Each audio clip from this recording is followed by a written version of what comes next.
नमस्कार, मैं हूं फरीद अली और आप देख रहे हैं हमारा खास शो दुनिया मेरे आगे। सबसे पहले सुर्खियां। हिजबुल्लाह चीफ नसरल्लाह के दामाद की मौत का दावा, सीरिया में इजरायली हवाई हमले में हुई मौत। लेबनान के विदेश मंत्री का खुलासा, सीज फायर के लिए तैयार था हिजबुल्लाह, इजराइल को दिया था प्रस्ताव, नेतन्याहू ने भी भरी थी हामी लेकिन बाद में बदल दिया मन। इजराइल पर भड़के कतर के अमीर, बोले मिडिल ईस्ट में जो हो रहा है वो सामूहिक नरसंहार है, इसे फौरन रोका जाना चाहिए।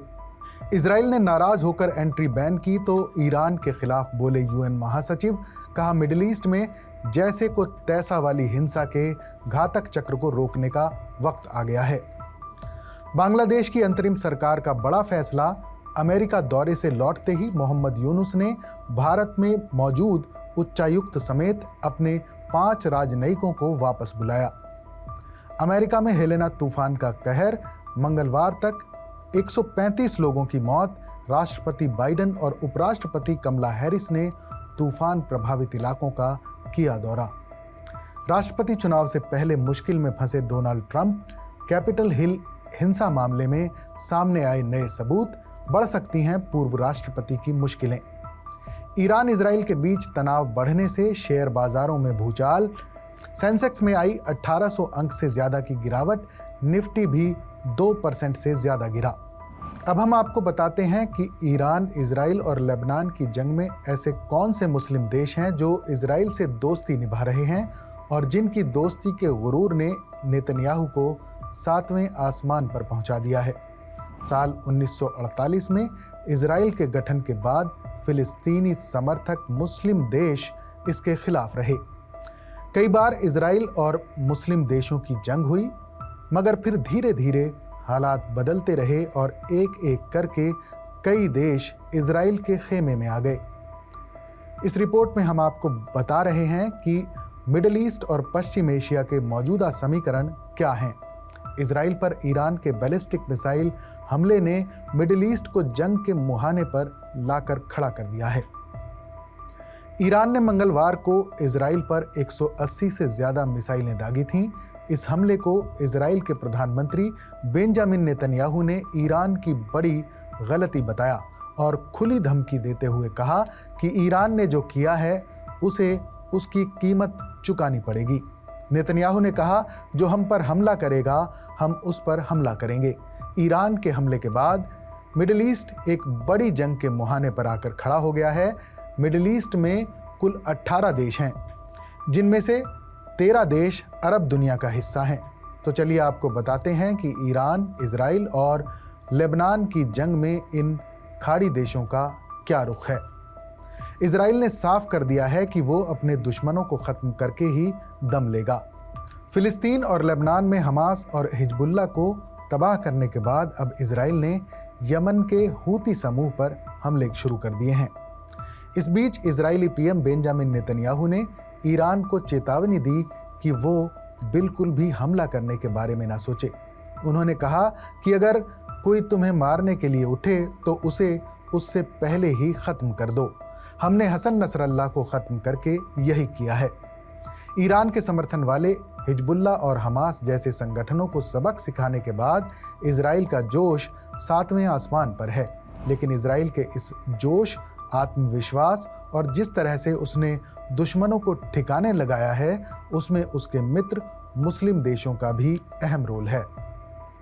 यही जोश यमन और लेबनान को तबाह करने का काम कर रहा है। जॉर्डन, सऊदी अरब और संयुक्त अरब अमीरात समेत कई ऐसे देश हैं जिन्होंने इजराइल की ऐसे समय में मदद की जो उसके लिए बाजी पलटने का हथियार बनी। ईरानी हमलों के दौरान जॉर्डन ने इजराइल के लिए सेना भेजी थी। जी हां, अप्रैल के महीने में जब ईरान ने मिसाइल हमले किए तो जॉर्डन इकलौता ऐसा देश था जिसने खुलकर मदद की बात स्वीकार की। उसने साफ किया कि हमने इजराइल की मदद के लिए अपनी एयरफोर्स भेजी थी। जॉर्डन का ये कदम ईरान से दुश्मनी मोल लेने जैसा था। ये पहला मौका नहीं था जब जॉर्डन ने इजराइल की मदद की थी। इससे पहले भी जॉर्डन उसकी मदद करता रहा है। जॉर्डन इजराइल का पड़ोसी देश है और इजराइल के साथ लंबी सीमा साझा करता है। इजराइल को किसी तरह का खतरा होने का मतलब है जॉर्डन भी उससे प्रभावित हो सकता है। यही वजह है कि जॉर्डन इजराइल की मदद करने के लिए आगे आता है। कुछ इजराइल विरोधी बयानों को छोड़ दें तो जॉर्डन का शाही साम्राज्य इजराइल की मदद के लिए हाथ बढ़ाता रहा है। ईरान के खिलाफ जवाबी कार्रवाई करने में भी जॉर्डन ने मदद की। अपने इलाके में घुसपैठ करने वाले ईरानी ड्रोन को रोका। एनबीसी न्यूज़ की रिपोर्ट के मुताबिक एक इजरायली वायुसेना अधिकारी का कहना है कि जॉर्डन ने ईरान की मिसाइलों और ड्रोन को मार गिराने के लिए इजरायली लड़ाकू विमानों को अपने हवाई क्षेत्र में आने की इजाज़त दी थी। रिपोर्ट में दावा किया गया है कि जॉर्डन और इजरायली लड़ाकू विमानों का समन्वय अमेरिकी सेना द्वारा किया गया था। ऐसा माना जाता है कि ये पहली बार था जब इजराइल और जॉर्डन एक साथ लड़े थे। हालांकि फिलहाल जॉर्डन ने खुद को इस जंग से अलग रखा हुआ है। जॉर्डन के पीएम ने कहा है कि वो अपने देश को युद्ध का मैदान नहीं बनने देंगे। उन्होंने अपने एयर स्पेस को भी बंद कर दिया है। जॉर्डन हिजबुल्ला पर विभाजित है, लेकिन लेबनान पर इजरायली हमलों के खिलाफ एकजुट है। जॉर्डन के लोग हिजबुल्ला के समर्थन पर भी विभाजित हैं, लेकिन लेबनानी लोगों के साथ एकजुटता जाहिर करते हैं। इजराइल की मदद करने में जॉर्डन अकेला नहीं था। इसमें सऊदी अरब और संयुक्त अरब अमीरात यानी यूएई भी शामिल थे। दोनों देशों ने ईरान के बारे में कई खुफिया जानकारियां इजराइल तक पहुंचाई थीं, जो ईरान के हमलों को नाकाम करने में मददगार साबित हुई थीं। वॉल स्ट्रीट जर्नल की एक रिपोर्ट के मुताबिक सऊदी अरब और दूसरे अरब देशों से मिली जानकारियों को गुप्त रखा गया था। सऊदी अरब ने भी अपना रुख साफ किया था कि वो ईरान के हमले के खिलाफ है और इजराइल के साथ है। सऊदी अरब के शाही परिवार के एक करीबी ने मीडिया को बताया था कि उनके देश में एक ऑटोमेटिक सिस्टम लगाया गया है जो एयरोस्पेस में किसी भी तरह की हरकत पर नजर रख रहा है। ईरान एक ऐसा देश है जो कई चरमपंथी संगठनों का समर्थन करता है। वहीं बहरीन ने अभी तक साफ नहीं किया है कि वो किस तरफ है। हालांकि इस देश के कुछ दल ईरान का समर्थन कर रहे हैं। इस देश ने 2020 में अपने संबंध इजराइल से ठीक कर लिए थे। अगर इराक की बात करें तो वो फिलहाल इस जंग से बाहर है। ईरान से इसकी दुश्मनी सभी जानते हैं, लेकिन पिछले कुछ सालों में ईरान और इराक के रिश्तों में सुधार देखा गया है। इराक में भी लोगों ने ईरान के इजराइल पर हमले का जश्न मनाया। ईरान समर्थित संगठनों ने इस हमले का समर्थन किया है। ईरान की मिसाइल सीरिया और इराक की हवाई सीमा को क्रॉस करके इजराइल में गिरी थी। वहीं कुवैत ने कहा है कि उसने अपने एयर स्पेस का इस्तेमाल करने की इजाज़त यूएस को नहीं दी है। कुवैत ने यूएन में नेतन्याहू के भाषण का भी बहिष्कार किया था। खाड़ी देश ओमान भी इजराइल का विरोध करता रहा है। इसकी दोस्ती ईरान से भी है और अमेरिका से भी। ओमान फिलहाल शांति की अपील कर रहा है। उधर कतर की बात करें तो वो नसरल्ला की मौत पर खामोश है। अभी तक कोई बयान नहीं दिया गया है। हालांकि इस देश ने भी अपने एयर स्पेस का इस्तेमाल करने की इजाज़त अमेरिका को नहीं दी है। फिलहाल अमेरिका, जर्मनी, इटली और यूके इजराइल को हथियार सप्लाई करके नेतन्याहू की मदद कर रहे हैं और उनमें और ज़्यादा जोश भरने का काम कर रहे हैं। और अब अगली खबर, ईरान इजराइल तनाव से शेयर मार्केट में हाहाकार। 1800 अंक टूटा सेंसेक्स, डूब गए निवेशकों के 11 लाख करोड़। लेबनान में हिजबुल्ला चीफ हसन नसरल्ला की इजरायली हवाई हमले में मौत के बाद ईरान ने पलटवार किया और मंगलवार को इजराइल के कई ठिकानों पर ताबड़तोड़ 200 मिसाइलें दागी। ईरान की तरफ से इजराइल पर किए गए इस हमले के बाद भले ही कच्चे तेल की कीमतों में बड़ा उछाल देखने को मिला हो, लेकिन अमेरिकी बाजार के तीनों बेंचमार्क इंडेक्स बुधवार को क्लोजिंग से 1 घंटे पहले तक हरे निशान में कारोबार करते दिखे। ऐसे में कयास लगाए जा रहे थे कि क्या अमेरिकी बाजार की ये बेफिक्री भारतीय बाजार में भी नजर आएगी, मगर ऐसा नहीं हुआ और 3 अक्टूबर यानी गुरुवार की सुबह खुलते ही भारतीय शेयर बाजार में बड़ी गिरावट देखने को मिली। देखते ही देखते सेंसेक्स 1800 अंक से ज्यादा टूट गया। निफ्टी में भी 550 से ज्यादा अंकों की गिरावट देखने को मिली। इस दौरान निवेशकों के 11 लाख करोड़ रुपए से ज्यादा डूबने का अनुमान है। ऑटो, एनर्जी और बैंकिंग शेयर्स में ज्यादा गिरावट देखने को मिली। टाटा मोटर्स, मारुति, कोटक बैंक और एक्सिस बैंक जैसे हैवीवेट शेयरों में 2% से ज्यादा की गिरावट आई। इससे पहले मंगलवार को बाजार मामूली गिरावट के साथ बंद हुआ था। 1 अक्टूबर को सेंसेक्स 33 अंक की गिरावट के साथ 84,266 के स्तर पर बंद हुआ था। वहीं निफ्टी भी 15 अंक गिरकर 25,796 के स्तर पर बंद हुआ था। फिर 2 अक्टूबर को गांधी जयंती पर बाजार बंद रहा। भारतीय शेयर बाजार के लिए 30 सितंबर यानी सोमवार का दिन भूचाल लेकर आया था। सेंसेक्स 1000 अंकों से ज्यादा टूट गया था। निवेशकों के जमकर मुनाफा वसूली करने से नुकसान पिछले सेशन से ज्यादा बढ़ गया था। ईरान और इजराइल के बीच युद्ध की आशंका के चलते ग्लोबल मार्केट में नेगेटिव सेंटीमेंट है। बहुत से निवेशक जोखिम से बचने के लिए शेयरों को बेचकर सोने में निवेश कर रहे हैं। इसी का असर भारतीय शेयर बाजार पर भी दिख रहा है। जानकार मानते हैं कि इंडियन शेयर मार्केट के मौजूदा वैल्यूएशन काफी बढ़े हुए हैं, खासकर मिड और स्मॉल कैप सेगमेंट में। दरअसल अमेरिका में मंदी की बढ़ती आशंका का असर दुनिया भर के शेयर बाजारों में दिख रहा है।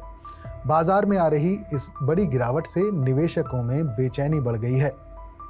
लेकिन इस गिरावट के पीछे मिडिल ईस्ट में चल रहे तनाव से लेकर कुछ और बड़ी वजह भी शामिल हैं। एशियाई बाजारों में मिला जुला कारोबार दिखाई दे रहा है।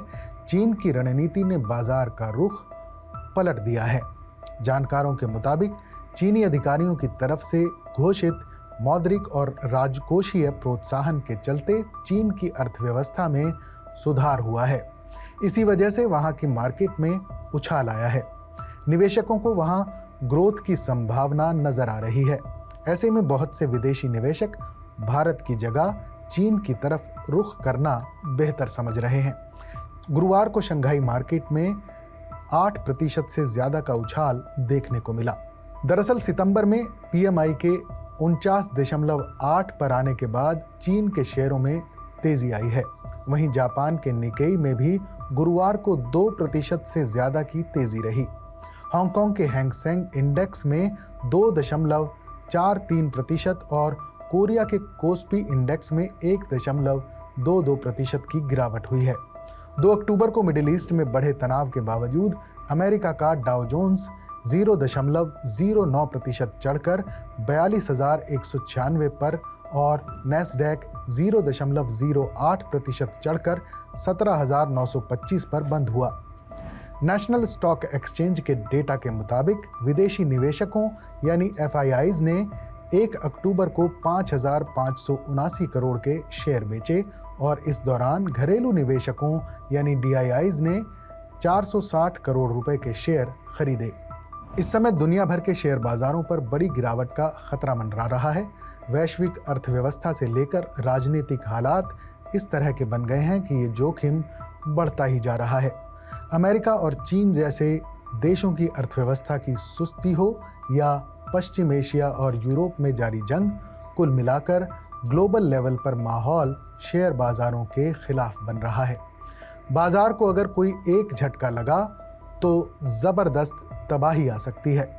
हालात को देखते हुए भारत के वित्त मंत्रालय ने पिछले हफ्ते जारी अपनी मासिक आर्थिक समीक्षा रिपोर्ट में भी निवेशकों को आगाह किया है। मंत्रालय का कहना है कि आने वाले दिनों में वैश्विक स्तर पर शेयर बाजारों में बड़ी गिरावट का जोखिम बढ़ रहा है। अगर वैश्विक बाजारों में बड़ी गिरावट होती है तो इसका स्लिप ओवर इफेक्ट भारतीय बाजार पर भी हो सकता है। अमेरिका और चीन का नाम लिए बगैर रिपोर्ट में कहा गया है कि दुनिया के कई बड़े और विकसित देशों में मंदी का खतरा बढ़ रहा है। भू राजनीतिक संघर्ष, दुनिया भर में ब्याज दरों में कटौती असल में आने वाले वक्त में बाजारों में गिरावट के बढ़ते जोखिम के संकेत हैं। रिपोर्ट में कहा गया है कि देश में अर्थव्यवस्था के मोर्चे पर फिलहाल सब ठीक है, लेकिन कुछ चुनौतियां भी बनी हुई हैं जिन्हें नकारा नहीं जा सकता है। मसलन अगर आने वाले दिनों में देश के कुछ इलाकों में कृषि उत्पादन घटता है तो इसका असर पूरी अर्थव्यवस्था पर चेन रिएक्शन के तौर पर हो सकता है। मंत्रालय का कहना है कि त्योहारी सीजन में मांग बढ़ने की उम्मीद मजबूत है, लेकिन इस भावना को भी सतर्कता के साथ देखने की जरूरत है, क्योंकि अगर बाजार को अपेक्षित नतीजे नहीं मिलते हैं तो बहुत छोटा सा धक्का भी बड़ी गिरावट का कारण बन सकता है। हमारे इस शो पर अपनी राय हमें ज़रूर बताइएगा। बाकी देश और दुनिया की तमाम बड़ी खबरों के लिए देखते रहिए TV9 डिजिटल।